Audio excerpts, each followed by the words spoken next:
heard of The Big Rocks of Life by Stephen Covey? I have.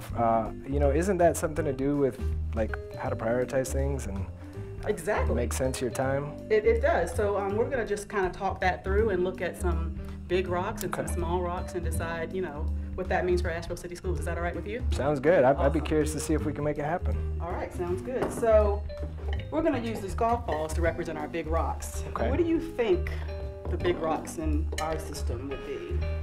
Well, you know, I certainly know that if we've got things we have to focus on, it'd be the standards.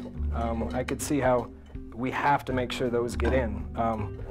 What do you do once you fill the vase?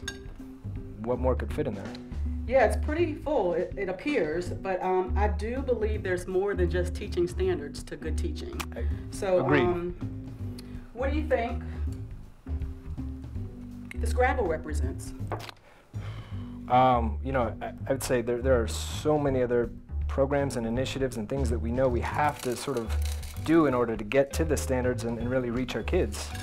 You think we can get them all in there? I mean, I would never have guessed that. Yes, it looks like they'll fit. I'm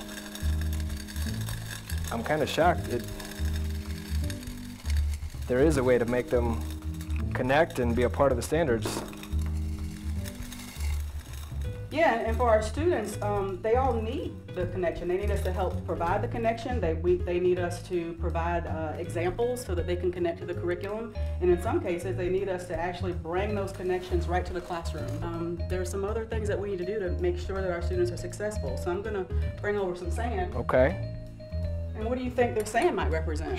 I mean, there are a number of other things that we know on a daily basis need to happen. And we've got PLCs, we have professional development, we have paperwork, grading, we have interactions with students and families. There's a lot to be done. So Dr. Baldwin, if I would have put that sand first, there's no way all that stuff would have fit. Absolutely, that's why it's important to prioritize and know what your big rocks are. And so there are got to be opportunities or times or challenges or obstacles when the sand is already in first. Yeah, What do you think we should do about that? I just, it's amazing to think that based on how you prioritize stuff, you can get all that stuff into that jar. But you know what? I feel like we're missing one more element. Do you think we can fit it in? What do you think the chocolate milk represents? I'm looking at it and thinking, there are things that we know we want to do to personalize our experience and our education for our students. And it can fit if we prioritize it in a way where it's in the correct position. The other part of that is we talk about excellence with equity and we talk about the North Star for every student. This chocolate milk may be vanilla or maybe strawberry or maybe blueberry depending on the student.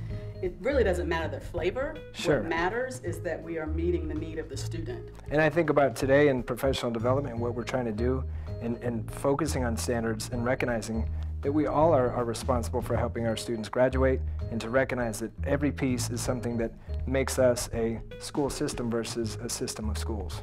If we take a step back and look at what we've created, what seemed to be impossible, what initially we thought we couldn't do, because it looked full from the beginning. Absolutely. We were able to not only fit in all the ingredients, but in our case, in this great example, meet the needs of every student in Asheville City Schools. Absolutely.